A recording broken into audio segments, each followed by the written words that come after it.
I'm Ben Kimbrell with Global Harvest Networks. We are a technology success provider based in the Baltimore area and help companies with their technology in a profitable way.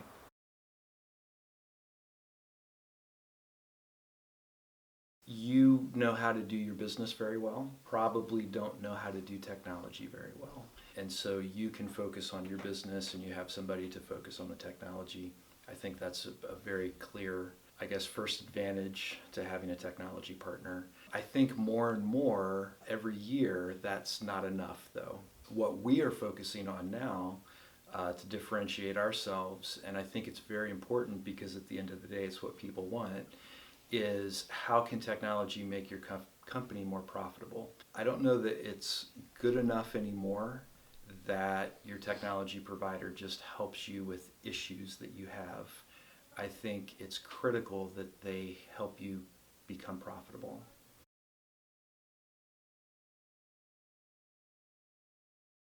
So I think it's important to know what they focus on.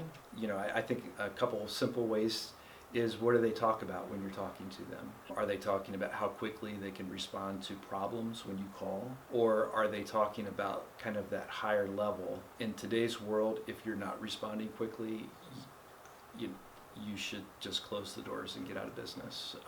That's not a differentiating factor. So what are they talking to you about in the sales process? I think another thing is where do they say they spend their time? So as they're talking to you about what they do, where do they spend their time? And what does the contract say that they spend their time on?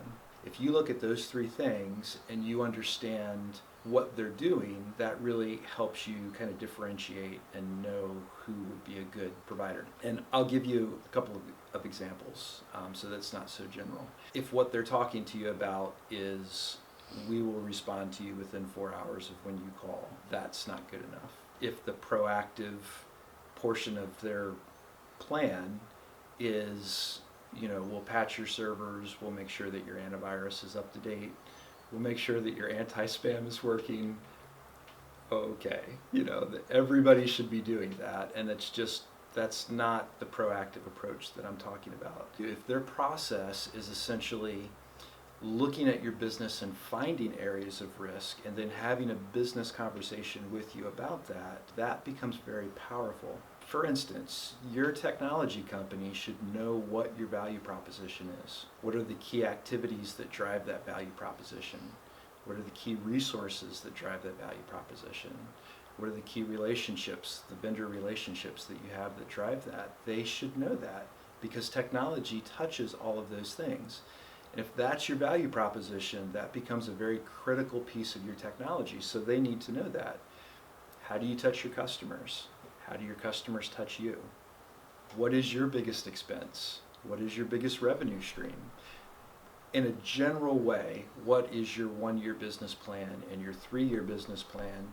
And what are the risks that you see that you're not going to be able to accomplish that? In a general way, they should know that because technology affects all of those things. As they're looking at your network and they're finding areas of risk from a technology standpoint, for instance, Bobby Joe in accounting is using a personal device to access company information.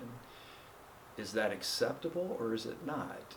From a technical standpoint, that's not really a technical kind of question, right? That's a policy question based around your company. Is that acceptable or not? And that needs to be a business conversation that happens kind of immediately as you're talking to them. These are the things that are acceptable to us and why.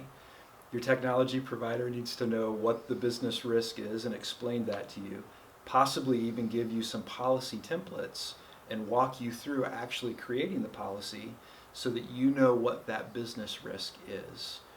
All the way up to this is your value proposition and here are areas in your technology that are creating risk for you to accomplish it, or even better, here are some opportunities that technology can give you to increase your value proposition.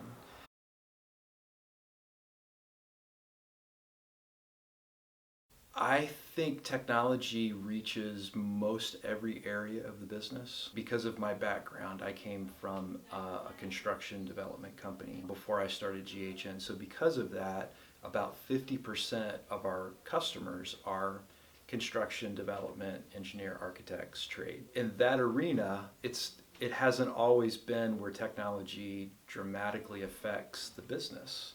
There's only a small percentage of people in construction and development of their employees who use technology. But more and more, that's not the case. And I think for many businesses, technology is really reaching everybody. It's a way that you can spend much less than a paycheck and allow people to become very efficient and profitable for you. Because of that, I think your technology provider it's a unique opportunity today that we can really affect all areas of the business. And I think that should be a defining characteristic of what you're looking for in a technology provider.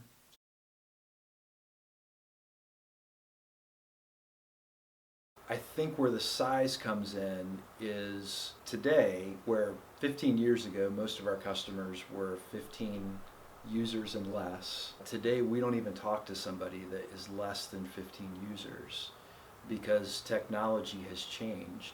So companies that have less than 15 users can probably get by with a lot of cloud services in different areas. And so what they lose is they have a lot of silos of information, and that makes accomplishing their business objective a little more difficult because you really don't want silos of information, but you don't necessarily have to have a technology provider. So I think the smaller companies don't necessarily need as much as some of the mid-sized companies. Other than that, I don't think so. We have customers that are 15 plus up to 150 users, where their employees are 500 plus employees, but they have 150 computer users. And the process that we use it's the same underlying process. Obviously, you need to make sure that the technology provider has the manpower to be able to do what they say.